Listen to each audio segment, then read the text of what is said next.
Chapter 4. Yu felt sick at the sight of the bandits who had been hit by the tree and died. He felt no remorse for their deaths, cause if they weren't dead, it would have been himself. He couldn't help but feel nothing when he saw the dead bodies. Is he fine? Even though they were bandits, people were killed. And he, who is older, was trembling and getting sick from killing one person. However, Mumu's condition was better than he expected. While looking at the dead bodies, he calmly gathered them all in one place. Yu asked with a frown, "Son, if you are feeling uncomfortable, you can puke." "But I'm fine." "Are you really fine?" "It smells disgusting, and the blood is sticky, but maybe because I caught a lot of wild animals. I might not puke like father. I'm fine." "When did he see me?" He had went to the back to puke before coming back to Mumu. Yu frowned. He said that it was like slaughtering wild animals. But were animals and humans the same? Is it because he was brought up differently from normal kids? He knew that he talked to the merchants, but those were just small interactions. Mumu never had any significant interactions with anyone other than his father, nor has he ever had a friend. Still, he was the one who taught Mumu everything. He had provided the knowledge and personality that a person should have, but his perception of life and death seemed duller than other kids his age. Am I supposed to worry about this? Or... He wasn't sure. It was a matter of growing up healthy or avoiding any significant accidents. Mumu, who he raised and watched for a long time, had a straight heart and wasn't the type of kid who could have his heart shaken. That was true. At that time, Mumu pointed his thumb at where the bodies were piled up and said, "I've collected them all." "Well done." Looking at the corpses, Yu thought, first, they killed to protect themselves, but then what the bandit leader said lingered in his mind. You aren't afraid of the outcome? If I, the leader of the bandit group, dies, people from my place will come here. Are you willing to handle all of those people?" Honestly, he was afraid of the outcome. However, Yu boldly killed the man as he was angry when he saw them aiming for his son. But the result would be the same whether he was killed or not. People would come for their comrades. If he hadn't killed the man, they would have arrived sooner. This is troublesome. But the problem was elsewhere. If they were ordinary people, they would have immediately ran away after killing them. But Yu was in exile, and it was also written on the signpost outside. "Do not go past 10 li of this place of exile." This is driving me crazy. He couldn't even move because of that. It wasn't that 10 li was short, but it wasn't a distance that would let them escape from the bandits. "Father, we can't leave 10 li of this place, right?" Mumu was also aware of the situation. At that, Yu bit his lip and said, "Son, yes, you are able to leave." At Yu words, Mumu's expression became angry. He didn't really think much about it when he teased his father about leaving him, but when his father said it, his heart ached. "I can't leave father here." What kind of father would ask his son to stay and die with him? "Can we just run away past the 10 li limit?" No. No one has visited us in 5 years. Isn't this because they all forgot about father's existence? As Mumu said, the officials who came for surveillance stopped coming 5 years ago. That could be right. They either stopped or just didn't care. But Yu shook his head. "Son, even though I live a life in exile, I have never violated any morals, nor did anything shameful. But father, your father will become guilty if I come out of exile. And if they find out, the verdict will be passed on to you and your family." Yu was concerned about that. As there was no official pardon, he didn't want his son to be harmed. Making up his mind, he said, "Son, your father is fine. Leave the mountain." "Father!" "What?" "How about we hide the bandits' corpses away for now, and when Mr. O comes over to buy wood, we can ask him to talk to the nearby officials and ask for help with the bandits, since we are in exile." "Oh?" "In the meantime, we can hide." This kid. Yu face brightened at Mumu's words. He was prepared to save his son by dying, but then his son came up with such a clever plan. "Son, it seems that you have things all planned out." Did he come up with a plan that his father would like? He knew that being honest with his father was the right way out. Mumu didn't just spit out the plan. He immediately went to hide the bodies which were piled up. Even though there were 5 bodies, Mumu lifted them as if they weren't heavy. Father, clean up the bloodstains around here. Are you trying to hide them alone? Won't it take a long time if I work with you? Especially since your leg is injured. That is true. Well, Mr. O from the top will come down, so wait here, father. He was worried, but what his son said was true. In the end, Yuyeopgyung nodded in response. I get it. I'll hide here, so come back soon. With those words, Mumu headed for the mountain with light footsteps, carrying all the corpses on his back. Looking at him, Yuyeopgyung mumbled, Son, if you encounter any bandits over there, run away and come back. Okay. Tuck, tuck. With that, Mumu carried the corpses. Yuyeopgyung bit his lip looking at Mumu's back. He had seen Mumu run with firewood or tree branches on his back. Still, he wasn't used to how fast the kid could run. It was strange to be able to run so far with that heavy weight. About 2 li from the thatched house. Mumu, who was carrying the load, put them down. He grabbed one corpse after another and then placed them on top of each other. Thud. The top body was the hairy bandit with a broken nose and a bloody face. Mumu lowered his head to the fallen body and slapped it. Slap. Up! In an instant, a scream erupted. The hairy bandit didn't die. No, to be precise, he pretended to be dead and was looking for an opportunity to escape. He was trying to get away from the monstrous little boy and somehow run back to bring more men and get revenge. Damn it, he figured it out. He tried his best not to get caught, but he failed. And then the realization that he was caught felt bitter. Mumu looked down at the bewildered bandit and said, Why are you pretending to be dead? Shit! More than that, Mr. Bandit, didn't you say something about the head bandit or something? You and your father should be prepared. Now that he was found, his hope of surviving disappeared, so he decided to spit out his rage in words. Not caring, Mumu asked, Where are those people? At those words, the bandit was puzzled. And then he realized, it seemed like they were planning on escaping in the opposite direction of where the bandit had lived. Huh? Do you want to know where they are so you can run away? No, I want to have a good talk. Talk? My father always told me to be tolerant, so I'll try talking it out with Mister's people. There is nothing wrong with having a talk. So you want to negotiate with us? Yes. At those words, the bandit's eyes narrowed. He wasn't sure if that would happen, but he wanted to get away from the kid. At that, the bandit hid his true intentions and spoke with a smile. With such good intentions, I think I can act as a bridge between you and them. After that, not too far away, there was a nice house. It didn't seem like it had been long since the house was built. It was no coincidence that the bandits with their house here was able to find Yuyeopgyung's house with the smoke rising above. It was quite a large place which could house about 50 people. Byung-yang-ho, the house's owner, a bald middle-aged man sitting in a chair with his arms crossed arrogantly, was in front of Mumu. Around him, the other bandits were looking at the scene. That idiot. The hairy bandit laughed. Even though Mumu was strong, he didn't seem smart. Byung-yang-ho, the head of the Yang-ho bandits, is a first-rate warrior who reached the master level, and there was another bandit who was also a first-rate warrior. In addition, more than half of the bandits seemed to be third- and second-rate warriors. He won't even be able to pick a bone now. There was no escape. It was like stepping into a snake's jaws with his own feet. As the head was involved, the battle was won. Byung-yang-ho, the head, said while stroking his chin, I don't know if this is courage or plain stupidness. Are you trying to ask for a talk after killing my men? Yes. My father said that the difference between a man and a beast lies in understanding each other or not. So talking should be prioritized over fighting. Psh, where is the smell of stupidity coming from? Is it here?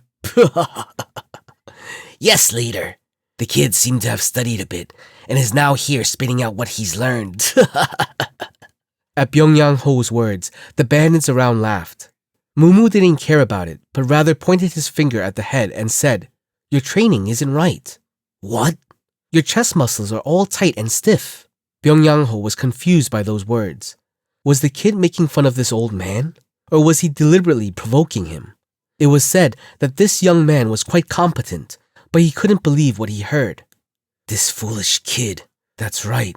The kid is still either 16 or 17, and there was a limit to the strength that could be accumulated through strength training. The balance and thickness of your muscles need to be matched equally by doing right and left side workouts. Didn't you say that you're here to negotiate? Sorry. Seeing your uneven chest bothered me unknowingly. This bastard still talking about unevenness. Maybe he has a death wish. Get your maces and kill him now. Yes, leader. As the order fell, some bandits raised their mace. Mumu, fiddling with the metal band around his right wrist, said, "You were going to do this no matter what I said." Pfft, despite knowing that already, yet you still came here. I guess you came looking to dig your own grave, right? No, I just came here for the heck of it. For the heck of it? What kind of bullshit are you spewing right now? I thought that it would be faster to deal with you all than to run away with my father, and I was curious. Mumu turned the band on his wrist. The number on the metal band turned from 8 to 7 to 6 and 5. The sleeve on his right arm was torn, and his muscles bulged out, as well as the neck muscles on his right side. The head of the bandit gulped as he saw that. No. What kind of kid has such muscle? Anxiety surged as he saw something strange happen. Byung-Yang-ho urgently yelled, "Kill him!" At that moment, Mumu clenched a fist of his right arm, in which his muscles were inflated, and slammed it hard into the ground. Huang! With that, the floor shook violently as if there was an earthquake, and at the same time, the ground cracked and the fragments and surrounding bandits in all directions were blown away by the shockwave. Chapter 5. Yu-Yeop-kyung wiped off the sweat running down his forehead with his sleeve. He gasped and went over to another place to wipe off the bloodstains. No matter how much his body improved during the exile, it wasn't easy to wipe off the bloodstains. "I guess I was never meant to be born a farmer." Mumu said that this would be easy. If it was the kid, then surely the task would have been done a long time ago. No, he would have finished it without a sweat. In fact, comparing the kid's physical strength with his own was no different from comparing a bear to an ant. Is he still there? The sun was setting. Soon, the sky will turn scarlet and then dusk will envelop them. It won't be long till it turns dark. The merchants usually come around the late afternoon, but now he was getting worried since they seemed to be running late. Why is the kid so late? The kid was someone who could run with loads of firewood behind him, but now he was worried as the kid hadn't come back. It was then, the sound of horse steps. Yu-Yeop-kyung looked at the yard with nervous eyes. At that moment, he saw a familiar face that appeared on a horse. It was O.G. Gang, the owner of a shop who he had been waiting for. A procession of horses followed him. Yu-Yeop-kyung, who saw him, ran towards him. "Chief O, you seem well, Yu-Hak-jung." O.G. Gang was the chief of the mountain. Seeing Yu-Yeop-kyung limp, he frowned. "Wait, why is your leg like this?" Below the thigh, the pant leg was soaked in blood. O.G. Gang, who had come to see Yu-Yeop-kyung and his adopted son after a long time, was shocked.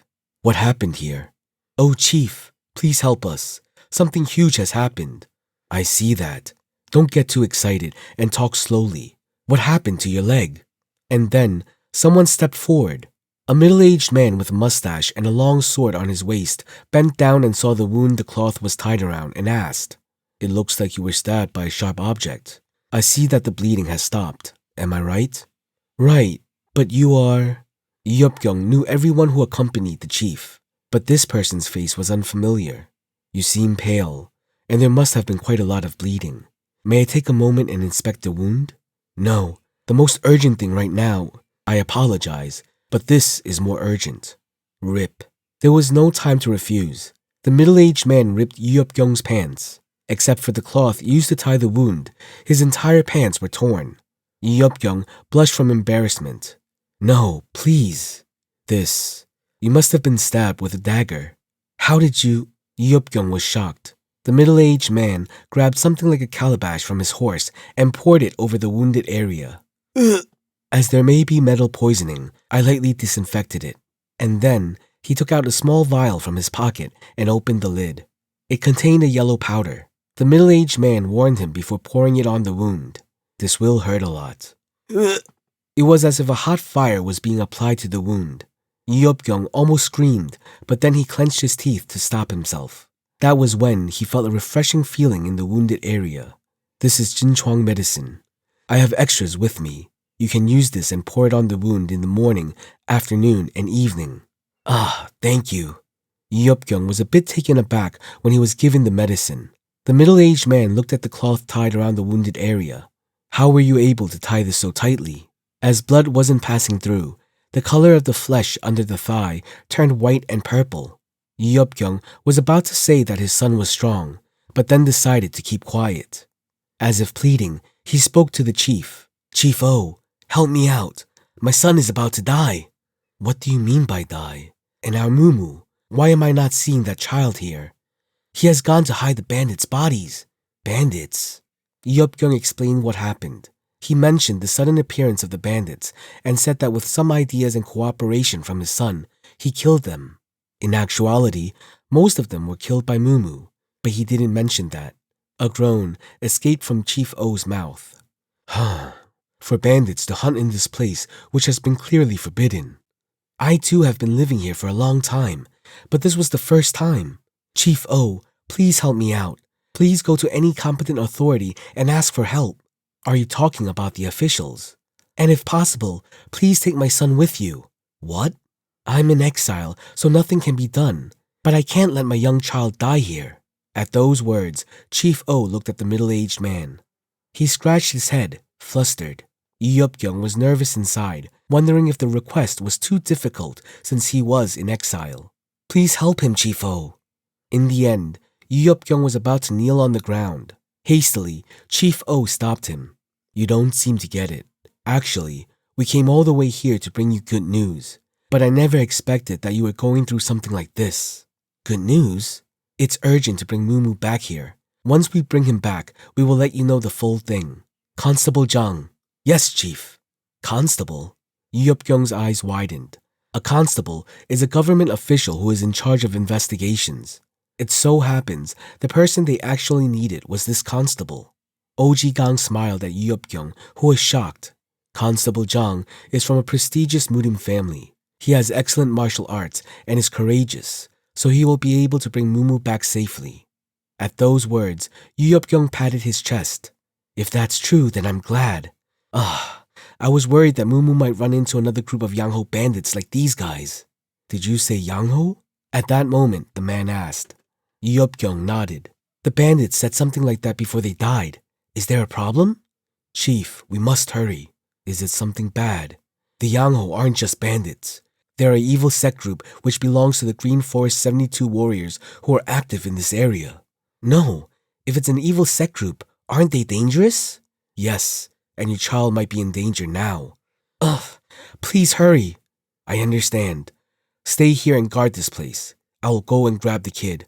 The people on the horses took out their weapons, got down from the horses and shouted, Yes! Yeopgyung was stunned. How did the people working under the chief suddenly turn into disciplined soldiers? He had no idea what was happening. Tuk, tuk, tuk. A person was running through the forest as fast as an elk. It was Mumu. He was running in the forest as if it was his backyard. Mumu glanced at the band on his right arm. The number was restored back to number 8. That was unexpected. Mumu was surprised by his own power. His father always told him not to touch the bands. In fact, he wanted to turn them, but he couldn't. It was as if a lock was on. But one day, something changed. A few months after his father Yeopgyung set the mark on the last one, changing it became possible as he overcame the weight with enormous weight training. So he turned it out of curiosity. It's different. The lower the number, the lighter his body felt. He could even feel the muscles on his body come to life. Mumu, who learned the secret behind the band, often changed it when hunting. There were a lot of bandits, so I had to remove half the turns. He never expected to see the results he saw. Now, he understood why his father asked him not to touch the bands. It seems best to not turn back more than 2 numbers as much as possible in the future. Huh? Mumu stopped for a moment when he arrived near his house while thinking about himself. He saw a group of people standing with weapons. Bandits? Seeing that, Mumu, who was skeptical, quickly looked at the faces and then rushed towards them with a smile. Uncles! Those who were guarding the house recognized Mumu. It was strange to not know him, as they came down every year. Mumuya, it's Mumu. You've grown so much. Chief, come here. Mumu's arrived. Yu Yeopkyung, who had been waiting anxiously, limped his way out. As he was anxious, he ended up hugging his son and sighed in relief. You idiot. Why were you this late? Dad, I was late because I was checking if there were any more around. He didn't tell them about his side trip. He knew that his father would worry. Oji Gang approached him with a smile. Mumuya, it has been so long. You've grown a lot. Uncle, I heard you had to do a lot of hard work. I'm sorry we arrived late. It wasn't hard. My father was the one who was hurt. That isn't what we should worry about. Rather than that, did you leave Constable Zhang by himself and came back alone? Didn't you meet him on your way back? Huh? Did you say Constable Zhang? Oji Gang frowned at Mumu's question. At the same time, Constable Zhang was looking for Mumu's whereabouts for a long time and ended up seeing something terrifying. Traces of a storm that destroyed everything. Among that, there were broken trees and plants, along with humans. There were even stranger sights, such as people hanging from tree branches or those whose lower body was sucked into the ground as if buried. What the hell happened here? Nothing seemed sane around him. The broken trees and dead bodies weren't in the way he was used to. The creepy thing was that everyone seemed to be dead from a single blow, with very few wounds on them. As a Murim warrior, he looked at the bodies one after another. No way. The bodies were all the results of one person. There were no other types of wounds or any other weapon traces on the bodies. It seemed like all of them were attacked by one strong person. The constable, too, had the confidence to deal with them all to some extent if he had a sword, but to annihilate them all with his bare hands was impossible, which meant a strong warrior. Constable Zhang had no choice but to draw such a conclusion. It's unlikely that there would be such a warrior in the area, and he was curious to know what kind of a genius or talented person did such a thing. With that, he walked a couple of more steps into the place. There were almost a dozen huge pits on the ground, as if there was an explosion. What the hell is this? He was shocked. If his guess was correct, then the unknown person must be a warrior who mastered internal energy. It was then a struggling cough. Hearing that, the man moved towards the sound. Over there was a large bald man with his chest falling and rising. Byung-yang-ho. The constable, who was well aware of him, recognized him at once. The man was Byung-yang-ho, the leader of the Yang-ho bandits. He heard that this man was a talented one who reached a master level. So how did he turn into this? He approached the man and called out to him. Byung-yang-ho. At the sound of the voice, the man was terrified. For a warrior like him to be so terrified. The constable clicked his tongue and asked, Who the hell made you like this? He didn't know about the other bandits, but a warrior like Byung-yang-ho was dying with one side of his chest caved in from a blow. He was curious as to who the unknown warrior was. However, Byung-yang-ho was in no condition to reply. He's going to die. Before he died, the constable wanted a single clue. He grabbed the dying man and asked, Ya, Byung-yang-ho, I'm from the government. Who made you like this? Before the question was finished, the dying man said something with all his might. Uneven. He gasped and died. At those words, Constable Zhang had serious doubts. What nonsense was that?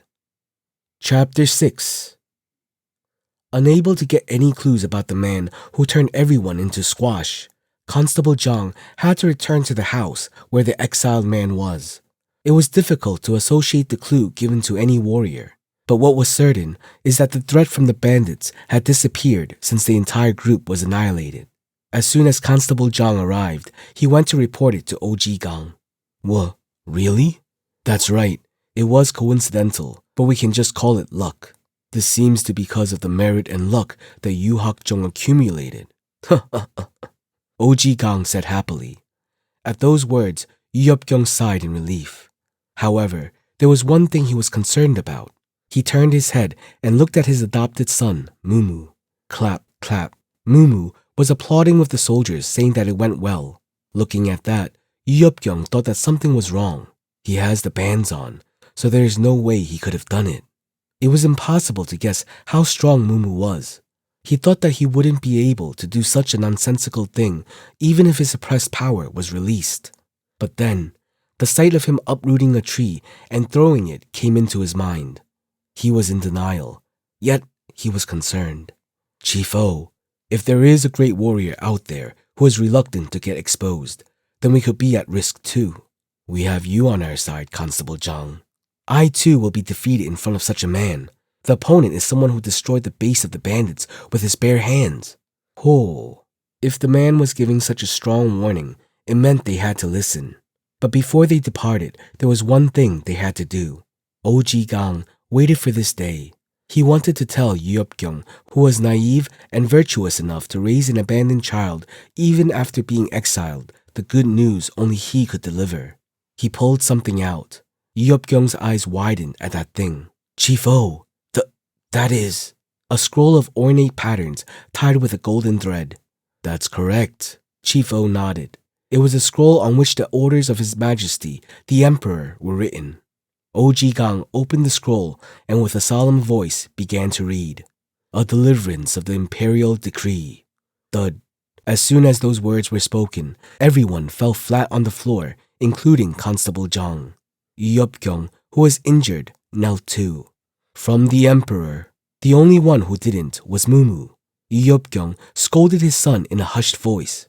Mumu, get down. Why? Everyone should bow in front of the imperial order. Ah, imperial order. Mumu too knelt. Then O.G. Gang continued. Since a new nation has been brought into the great empire, how could we not celebrate this occasion?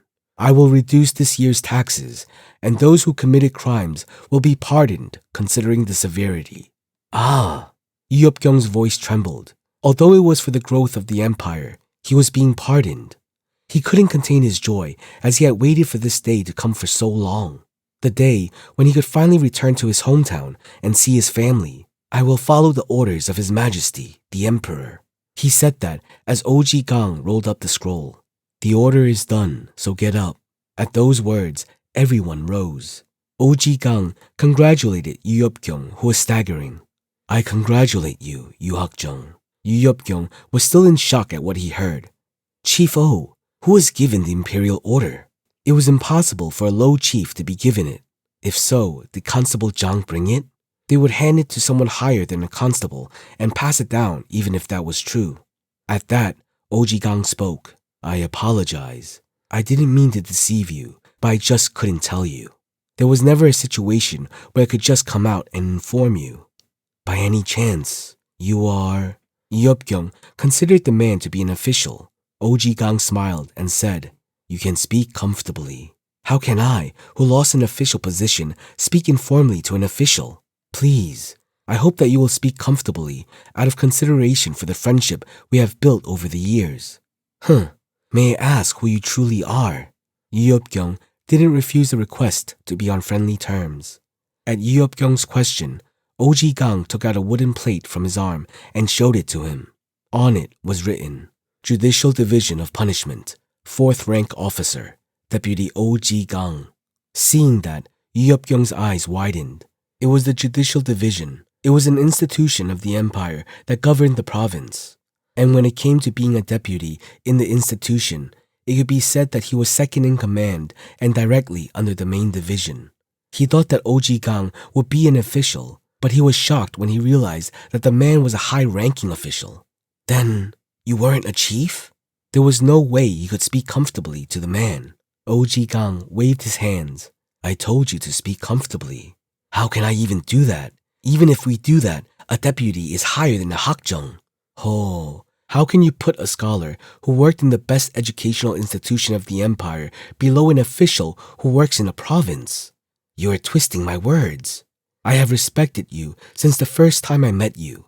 I came to you while pretending to be a chief only to build a friendship with you. Chief. At those words, Yeopkyung was moved.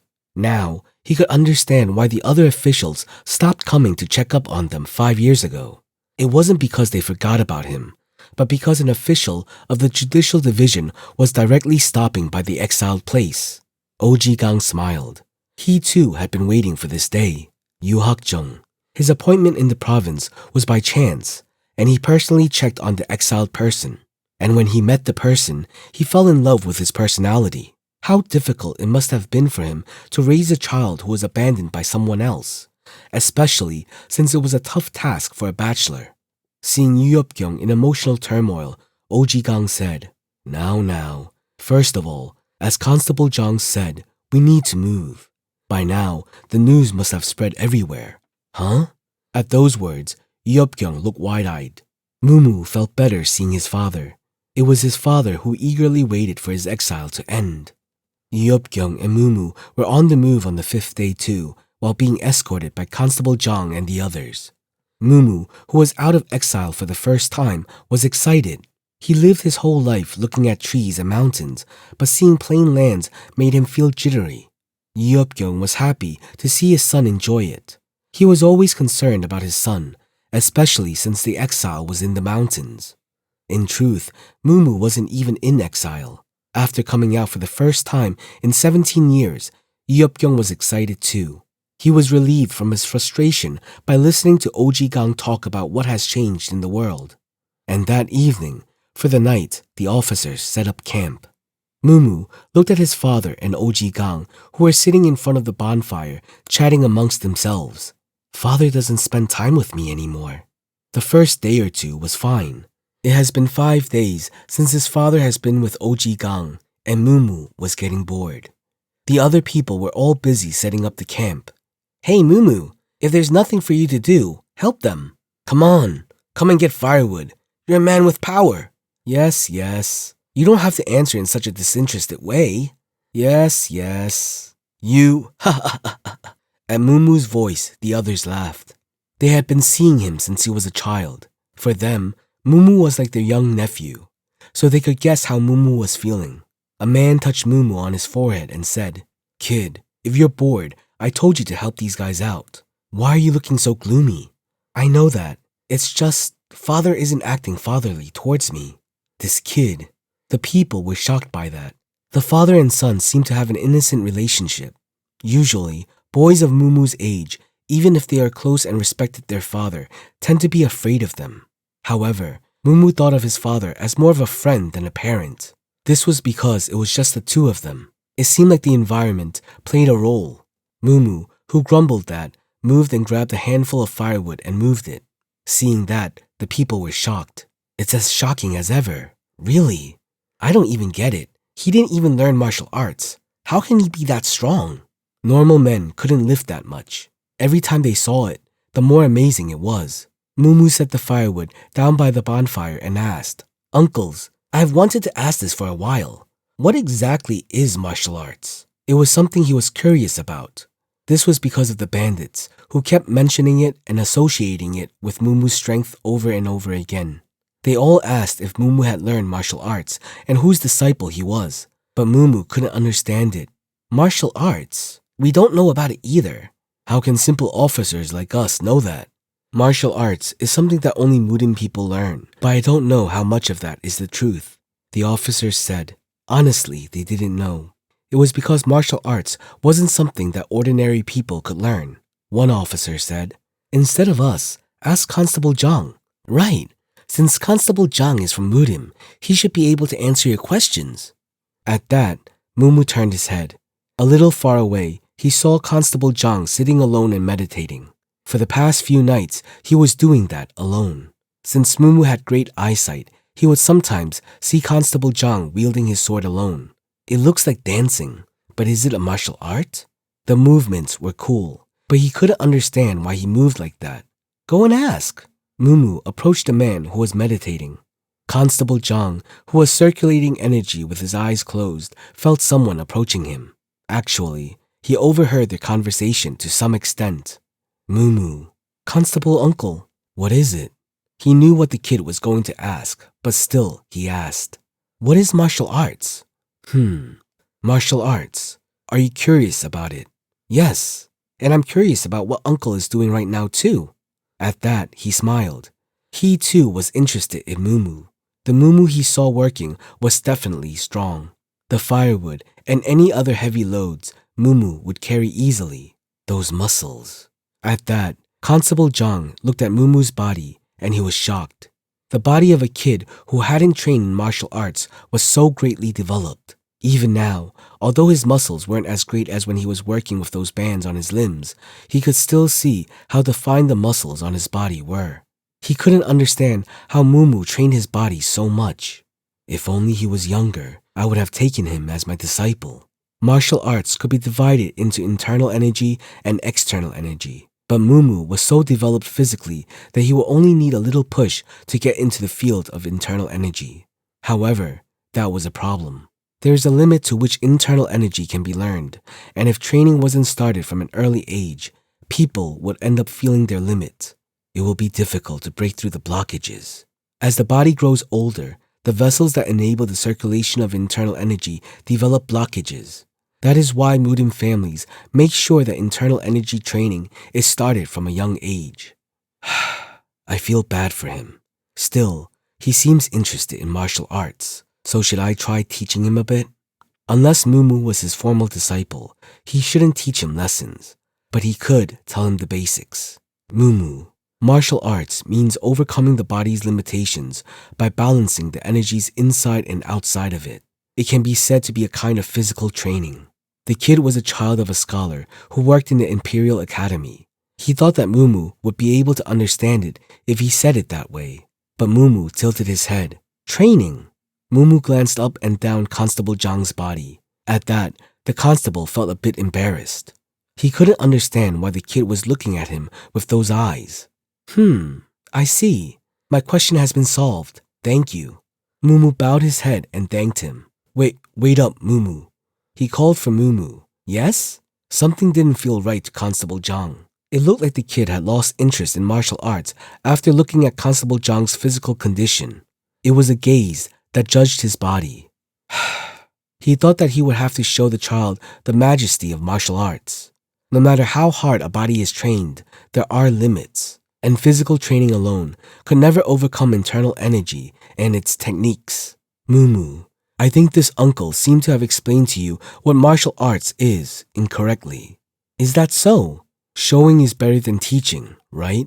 Come, take a look. To showcase martial arts was the best choice. Wielding a sword would be good, but a light footwork technique was the best to surprise people. When light footwork was learned, one could learn much faster than normal people and even jump higher. Okay, here goes. Pak! Constable Zhang, who gathered energy in his soles, moved and then slightly stepped on the trees. Tak. The officers who were watching couldn't help but marvel at the sight of it. A man who climbed a huge tree in an instant and moved so lightly and elegantly. Whoa, how is he doing that? It's really great. Is that martial arts? This much show was enough. He looked down from a tree and spoke to Mumu. Mumuya, did you see it? This is called a light footwork technique. If this can be learned, then you can jump several feet, thud. It was then, huh? He and Mumu looked into each other's eyes at the same height. Constable Zhang doubted his own eyes.